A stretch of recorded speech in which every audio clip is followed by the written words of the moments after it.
Hello class 7। तो इस video में हम लोग क्लास 7 एनसीईआरटी साइंस के चैप्टर 4 के क्वेश्चन आंसर को डिस्कस करने वाले हैं और हमारा चैप्टर है acids bases and salts.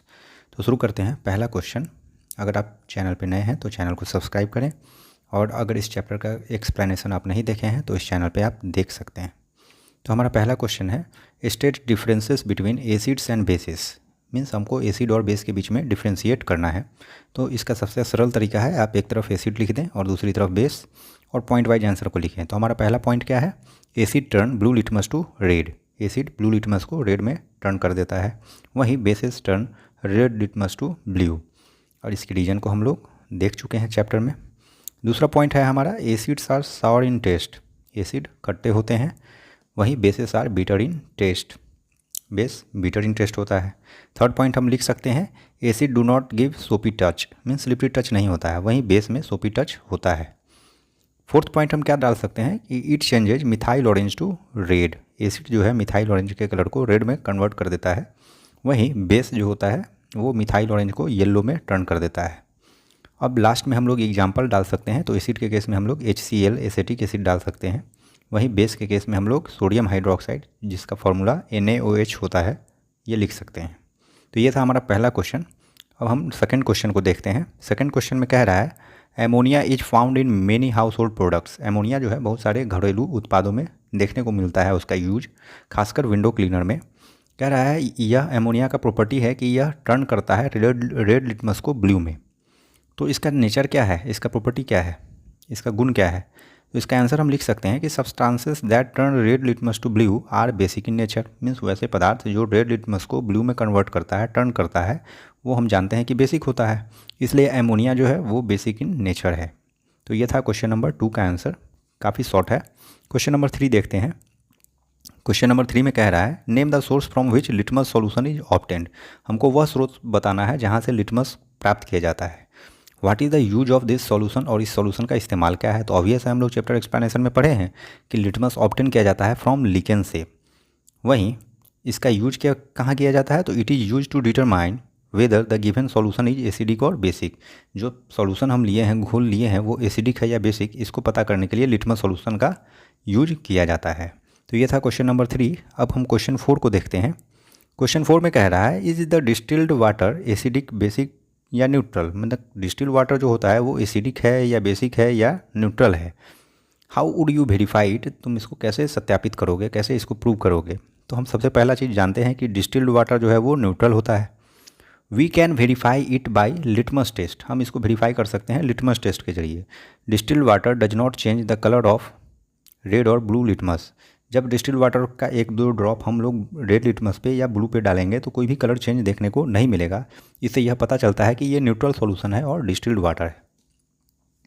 Next question देखते हैं। क्वेश्चन नंबर 5 कह रहा है describe the process of neutralisation. Neutralisation हम लोग पढ़े थे चैप्टर एक्सप्लेनेशन में कि न्यूट्रलाइजेशन के प्रोसेस को आप डिस्क्राइब कीजिए, बताइए with the help of an example, और एक एग्जाम्पल भी दीजिए। तो हम सबसे पहले देखते हैं न्यूट्रलाइजेशन होता क्या है। तो the reaction between N acid and A base, acid और बेस के बीच का वह रिएक्शन जिसमें बनता क्या है, सॉल्ट एंड वाटर। सॉल्ट और वाटर बनता है, इसी को हम लोग न्यूट्रलाइजेशन रिएक्शन कहते हैं। इसमें हीट भी इवॉल्व होता है, मीन्स रिलीज होता है। अब इसके रिएक्शन को हम समझते हैं। तो इसमें हम सबसे पहले क्या करते हैं, एक एसिड लेते हैं, फिर एक बेस लेते हैं, दोनों रिएक्ट करता है, फिर हमारा प्रोडक्ट 3 निकलता है, पहला सॉल्ट, दूसरा वाटर, और हीट भी रिलीज होता है। अब हम एक एसिड का एग्जाम्पल लेंगे तो HCl ले लिए जिसको हम लोग हाइड्रोक्लोरिक एसिड बोलते हैं। वहीं एक बेस NaOH ले लिए जिसको हम लोग सोडियम हाइड्रोक्साइड बोलते हैं। और प्रोडक्ट हमारा क्या बनेगा, NaCl जो कि सोडियम क्लोराइड है, H2O जो कि वाटर है, और हीट भी रिलीज होगा। तो ये था हमारा रिएक्शन। अब हमको ध्यान में रखना है कि हमेशा बेस के केस में लास्ट में OH आपको देखने को मिलेगा। तो ये था question number 5। Now we will discuss question number 6। Question number 6 कुछ नहीं, ट्रू और फॉल्स है। अब इसको हम देखते हैं। पहला पॉइंट क्या कह रहा है कि nitric asset turns red litmus blue. Nitric acid red litmus को ब्लू में कन्वर्ट करता है क्या, टर्न करता है क्या? तो ऑब्वियस है कि फॉल्स होगा। क्यों? क्योंकि नाइट्रिक एसिड एक एसिड है और एसिड क्या करता है, ब्लू लिटमस को रेड में टर्न करता है। दूसरा क्वेश्चन क्या है, sodium hydroxide turns blue litmus red. Sodium hydroxide blue litmus को रेड में कन्वर्ट कर देता है, टर्न कर देता है। तो ऑब्वियस है गलत होगा, फॉल्स होगा। क्यों फॉल्स होगा? क्योंकि सोडियम हाइड्रोक्साइड एक बेस है, बेस रेड लिटमस को ब्लू में टर्न करता है। अब हम तीसरे क्वेश्चन को देखते हैं। तीसरा में कह रहा है sodium hydroxide and hydrochloric acid न्यूट्रलाइजेज each other. Sodium hydroxide जो कि एक बेस है और NaCl HCl जो कि एक एसिड है, ये दोनों आपस में एक दूसरे को न्यूट्रलाइज करता है क्या, और क्या बनाता है, सॉल्ट एंड वाटर। तो ऑब्वियस है यह हमारा ट्रू होगा। क्यों होगा? क्योंकि जब एसिड और बेस, इससे पहले ही वाले क्वेश्चन में हम लोग देखे हैं कि एसिड और बेस जब आपस में रिएक्ट करते हैं तो सॉल्ट और वाटर फॉर्म होता है, साथ ही साथ हीट भी रिलीज होता है, और इसी प्रोसेस को हम लोग न्यूट्रलाइजेशन रिएक्शन कहते हैं। तो हमारा आंसर ट्रू होगा। फोर्थ में हम देखते हैं, कह रहा है indicator is a substance. Indicator एक प्रकार का सब्सटेंस है, पदार्थ है, जो शो करता है डिफरेंट कलर्स, जो अलग अलग रंग दिखाता है, दर्शाता है, जब उसको एसिड या बेसिक सॉल्यूशन में डाला जाता है। तो ऑब्वियस है यह सही होगा, क्योंकि indicators by changing their colour tell us whether the given substance और टेकन सब्सटेंस इज एसिडिक और बेसिक। ये चैप्टर एक्सप्लेनेशन में भी हम पढ़े हैं। अब हम फिफ्थ ट्रू फॉल्स देखते हैं। इसमें कह रहा है टूथ डिके अकर्स या is caused by the presence of A base. क्या दांतों में जो सड़न है वह बेस के होने के कारण होता है? तो ऑब्वियस है यह फॉल्स होगा। क्यों फॉल्स होगा? क्योंकि दांतों में जो सड़न है, टूथ डिके जो होता है, वो एसिड के कारण होता है, ना कि बेस के कारण। तो ये था ट्रू और false. Now we will discuss question number 7। तो अब हम 7th क्वेश्चन देख रहे हैं। 7th क्वेश्चन काफ़ी लंबा है, लेकिन इसका आंसर शॉर्ट है और काफ़ी अच्छे ढंग से लिखा गया है। तो 7th क्वेश्चन में कह रहा है डॉर्जी हैज ए फ्यू बोतल ऑफ सॉफ्ट ड्रिंक। डॉर्जी के पास कुछ बोतल्स हैं सॉफ्ट ड्रिंक के, और वो रेस्टोरेंट में है, वर्क कर रहा है। तो कह रहा है these bottles are not labelled, और इन बोतल पे लेबल नहीं लगा हुआ है, ये नहीं लिखा गया है कि कौन वाला ड्रिंक है। He has to serve the drinks on demand. उसको ड्रिंक जो है सर्व करना है डिमांड पे, मीन्स कस्टमर जब डिमांड करेगा तो उसको सर्व करना है, लेकिन उसको ये पता नहीं है कि कौन सा एसिडिक ड्रिंक है, कौन सा बेसिक ड्रिंक है और कौन सा न्यूट्रल ड्रिंक है। वन कस्टमर वांट्स एसिडिक, एक कस्टमर है जो एसिडिक ड्रिंक चाहता है, दूसरा कस्टमर बेसिक ड्रिंक चाहता है, और तीसरा कस्टमर न्यूट्रल ड्रिंक चाहता है। अब समस्या ये है कि how will Dorji decide, Dorji कैसे डिसाइड करेगा कि which drink is to be serve to home. Means acidic जो मांगा उसको एसिडिक कैसे दे, जो बेसिक ड्रिंक मांगा उसको बेसिक कैसे दे, और जो न्यूट्रल ड्रिंक मांगा है उसको न्यूट्रल ड्रिंक कैसे दे, क्योंकि बोतल पे लेबल नहीं लगा है। तो इसको हम कैसे कर सकते हैं सॉल्व? तो हम क्या करेंगे कि हम जानते हैं कि as the drinks are edible. Edible means वैसे सब्सटेंस को बोला जाता है जो खाने पीने योग्य हो। तो Dorji can decide by testing the drink. Simply है, हमको एसिड बेस और न्यूट्रल सॉल्यूशन पता करना है, तो टेस्ट भी सबके डिफरेंट होते हैं, तो टेस्ट करके हम लोग पता कर सकते हैं। तो एक तरफ हम टेस्ट लिख देंगे और दूसरी तरफ टाइप ऑफ ड्रिंक या नेचर ऑफ ड्रिंक। तो जिस भी ड्रिंक का तीनों में से सावर टेस्ट होगा वो एसिडिक ड्रिंक होगा, जिस ड्रिंक का टेस्ट बीटर होगा वो बेसिक होगा, और जिस ड्रिंक का कोई भी टेस्ट नहीं होगा वो न्यूट्रल ड्रिंक होगा। तो पहला तो ये तरीका है टेस्ट पता करने का। दूसरा क्या है कि बाय लिटमस टेस्ट। तो सेकेंड मेथड में हम क्या लिख सकते हैं, बाय पोरिंग। पोरिंग मीन्स डालना few drops of drink on red and blue litmus paper. अब कुछ बूंद जो है उन तीनों ड्रॉप में से, तीनों बोतल में से हम लोग लिटमस पेपर पर डालेंगे, तो कलर चेंज होगा, जिससे हमको पता चल जाएगा कि नेचर ऑफ ड्रिंक क्या है। तो हम एक तरफ कलर लिखेंगे और दूसरी तरफ नेचर ऑफ ड्रिंक लिखेंगे। तो पहला अगर ब्लू लिटमस पे हम डालते हैं तो ब्लू लिटमस अगर रेड में कन्वर्ट हो जा रहा है, टर्न हो जा रहा है, तो हम समझ जाएंगे कि ये एसिडिक ड्रिंक है। दूसरा कि अगर रेड लिटमस जो है वो टर्न हो जाता है ब्लू में, तो हम समझ जाएंगे कि बेसिक ड्रिंक है। अगर कोई भी चेंज हमको देखने को नहीं मिलता है इन दोनों पे, तो हम समझ जाएंगे कि वो बोतल जो है न्यूट्रल ड्रिंक वाला है। तो इस प्रकार से डॉर्जी जो है सर्व कर सकता है एसिडिक, बेसिक और न्यूट्रल ड्रिंक को। नेक्स्ट क्वेश्चन देखते हैं, क्वेश्चन नंबर 8। इसमें हमको एक्सप्लेन करना है, एक्सप्लेन वाई, रीजन बताना है। तो पहला क्वेश्चन क्या है कि an antacid tablet is taken when you suffer from acidity. जब आपको एसिडिटी हो जाता है तो आप एंटासिड का टैबलेट क्यों लेते हैं? तो हम जानते हैं कि antacid such as milk of magnesia, जिसका फॉर्मूला मैग्नीशियम हाइड्रोक्साइड होता है, एक प्रकार का बेस है, ये टाइप ऑफ बेस। यह न्यूट्रलाइज कर देता है the excessive acid release in stomach. जो पेट में आपके एक्सेसिव HCl रिलीज हो जाता है उसको ये न्यूट्रलाइज कर देता है। दज प्रोवाइड्स अस रिलीफ, और हमको रिलीफ देता है, आफियत प्रोवाइड करता है। नेक्स्ट क्वेश्चन हम देखते हैं बी, 8 के बी को। तो इसमें क्या कह रहा है, कैलेमाइन सॉल्यूशन। क्या कह रहा है, calamine solution is applied on the skin when an ant bytes. Calamine का सॉल्यूशन क्यों अप्लाई किया जाता है स्किन पर जब चींटी काटता है? तो कह रहा है कैलेमाइन सॉल्यूशन कंटेन करता है जिंक कार्बोनेट, जो कि एक प्रकार का बेस है। यह न्यूट्रलाइज कर देता है इफेक्ट ऑफ फॉर्मिक एसिड। चूँकि चींटी जब काटता है तो फॉर्मिक एसिड इंजेक्ट करता है हमारे स्किन में, तो यह न्यूट्रलाइज कर देता है effect of formic acid injected by एंट।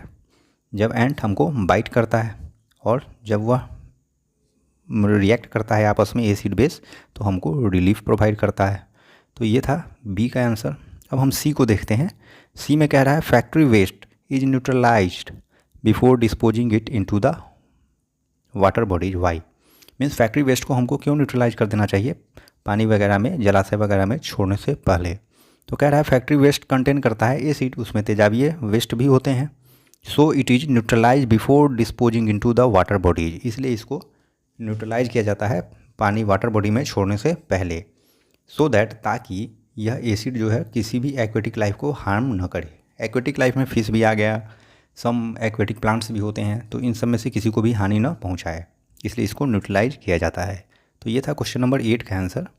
अब हम क्वेश्चन नंबर 9 देखते हैं, जो कि काफ़ी बड़ा आंसर है। तो आप इसको फ्लो चार्ट बना के भी बना सकते हैं, हम इसमें लिख दिए हैं शब्दों में। तो क्वेश्चन क्या कह रहा है, 3 लिक्विड हैं जो आपको दिए जाते हैं। 1 इज हाइड्रोक्लोरिक एसिड, एक लिक्विड हाइड्रोक्लोरिक एसिड है, दूसरा लिक्विड सोडियम हाइड्रोक्साइड है और तीसरा शुगर सॉल्यूशन है। तो 3 हो गया। एक HCl जो कि एसिड है, दूसरा सोडियम हाइड्रोक्साइड जो कि बेस है और तीसरा शुगर सॉल्यूशन है। कह रहा है how will you identify them, आप इसको कैसे पहचानेंगे, क्योंकि आपको नहीं पता है कि तीनों में क्या है, आपको बस बोतल दे दिया गया है। You have only turmeric indicator, और आपके पास क्या दे दिया गया है पहचान करने के लिए, टर्मरिक इंडिकेटर। तो सबसे पहले हमको पता होना चाहिए कि टर्मरिक इंडिकेटर का नेचर क्या होता है, किस प्रकार से वो वर्क करता है। तो हम जानते हैं कि turmeric solution turn red, means red हो जाता है कब, जब यह कंटैक्ट में आता है किसके, बेस के।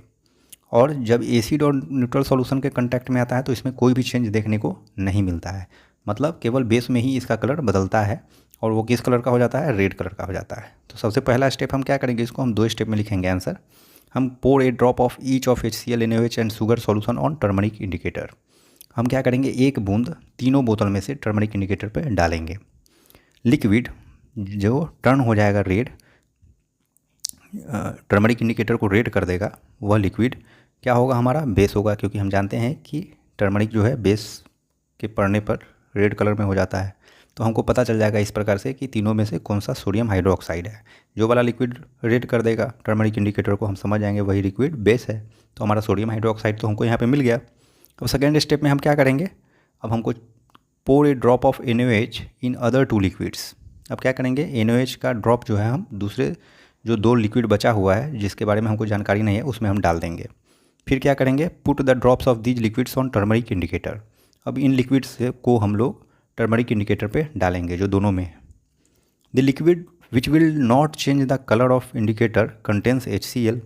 अब जब दोनों बोतल में से हम एक एक बूंद डालें इंडिकेटर पे और जो लिक्विड का कलर नहीं चेंज कर पाया, हम समझ जाएंगे वो लिक्विड कौन सा है, वो HCl है। क्यों, क्योंकि सोडियम हाइड्रोक्साइड जो है न्यूट्रलाइजेज the acid and forms a neutral solution. Sodium hydroxide क्या करेगा, जब वह सोडियम हाइड्रोक्साइड का 2 बूंद हम या 1 बूंद जब HCl में डालेंगे तो दोनों रिएक्ट कर लेगा, एसिड बेस है, और न्यूट्रलाइज हो जाएगा तो न्यूट्रल सॉल्यूशन बन जाएगा। और न्यूट्रल सॉल्यूशन तो कलर चेंज नहीं कर पाएगा ये टर्मरिक इंडिकेटर का। तो हमको इस प्रकार से HCl का पता चल गया या हाइड्रोक्लोरिक एसिड का पता चल गया। नेक्स्ट क्या हम करेंगे इसके बाद, वैसा liquid that change the colour, वहीं 2 बोतल था तो पहला तो हमको पता चल गया कि HCl है। अब दूसरा जो लिक्विड बचा है वो चेंज करेगा कलर को, किसके कलर को चेंज करेगा, टर्मरिक इंडिकेटर को। किस कलर का कर देगा, रेड कर देगा। तो हमको पता चल जाएगा कि ये शुगर सॉल्यूशन है। ऐसा क्यों, क्योंकि mixture of base and neutral solution is basic. क्योंकि आप जब NaOH डाले थे शुगर सॉल्यूशन में तो शुगर सॉल्यूशन न्यूट्रल सॉल्यूशन था और NaOH बेसिक सॉल्यूशन था। जब हम बेसिक और न्यूट्रल सॉल्यूशन को मिलाते हैं तो हमको फाइनली क्या मिलता है, बेसिक सॉल्यूशन। और बेस को जब हम लोग टर्मरिक इंडिकेटर पे डालते हैं तो वो कलर चेंज करता है, तो हमको रेड कलर आ जाएगा, अपीयर हो जाएगा, तो हम समझ जाएंगे कि ये क्या है, बेस है। तो इससे हमको तीनों डिफ्रेंशिएट करने में पता चल जाएगा तीनों को। तो ये था question number 9। Now we will discuss question number 10, जो कि काफ़ी सिंपल और शॉर्ट है। क्या कह रहा है, blue litmus paper is dipped in a solution. Blue litmus paper को किसी सॉल्यूशन में डाला गया, इट रिमेन्स ब्लू, यह ब्लू ही रह जा रहा है। What is the nature of the solution, तो आप बताइए कि जिस सॉल्यूशन में उसको डीप किया गया था लिटमस पेपर को, ब्लू लिटमस पेपर को, उसका नेचर क्या है, एक्सप्लेन भी करिए। तो इसका आंसर हम क्या लिख सकते हैं, the solution could be basic और न्यूट्रल। सॉल्यूशन बेसिक और न्यूट्रल दोनों हो सकता है। ऐसा क्यों है, क्योंकि blue litmus paper does not change its colour in basic as well as neutral solution. क्योंकि ब्लू लिटमस पेपर का कलर नहीं बदलता है बेसिक और न्यूट्रल दोनों सॉल्यूशन में। ओके, क्योंकि बेसिक ब्लू कलर का जो लिटमस पेपर होता है उसका कलर तभी बदलता है जब एसिड डाला जाए, और ब्लू क्या हो जाएगा, रेड हो जाएगा। तो ये था क्वेश्चन नंबर 10 का answer. Now we will discuss last question, that is 11 number. क्या कह रहा है 11 नंबर में कि consider the following statements. Statement को पढ़िए, उसके बाद ऑप्शन में करेक्ट ऑप्शन को चुनिए। पहला कह रहा है both acids and bases change colour of all indicator. दोनों बेसिस और एसिड जो हैं सारे इंडिकेटर का कलर चेंज करते हैं, लेकिन ऐसा तो होता नहीं है, क्योंकि अभी जस्ट हम लोग टर्मरिक वाला केस को देखे हैं कि बेस जो है वो कलर चेंज कर रहा है, लेकिन एसिड में नहीं चेंज हो रहा है। If an indicator gives A colour change with an acid it does not give a change with base. अब कह रहा है कि अगर कोई इंडिकेटर कलर चेंज कर रहा है एसिड के साथ, तो वो बेस के साथ नहीं करेगा, ऐसा ज़रूरी नहीं है, करेगा। लिटमस के केस में हम लोग देखते हैं करता है। कह रहा है तीसरा पॉइंट सी में कि if an indicator changes colour with A base, अगर कोई इंडिकेटर बेस के साथ कलर चेंज कर रहा है तो ये एसिड के साथ नहीं करेगा, ये भी नहीं हो सकता है, गलत है। फोर्थ में क्या कह रहा है, change of colour in an acid and A base depends on the type of indicator. अब कलर जो चेंज हो रहा है इंडिकेटर का, वो डिपेंड करता है कि किस टाइप का इंडिकेटर है। तो ये बिल्कुल मेरा सही लग रहा है हमको। तो हमारा आंसर क्या होना चाहिए, ओनली डी, क्योंकि जिस टाइप का आप इंडिकेटर लेते हैं इस पर निर्भर करता है कि एसिड के साथ उसका क्या कलर चेंज होगा या बेस के साथ क्या कलर चेंज होगा। जैसे कि हम लोग लिटमस के केस में देखें, जैसे कि हम लोग टर्मरिक इंडिकेटर के केस में देखे हैं। तो इसलिए हमारा ऑप्शन 4 होगा इसका सही आंसर, जो कि डी है। तो ये था चैप्टर 4 का क्वेश्चन आंसर। अगर आप नेक्स्ट वीडियो चाहते हैं तो चैनल को सब्सक्राइब करें, वीडियो को शेयर करें, लाइक करें। Thank you.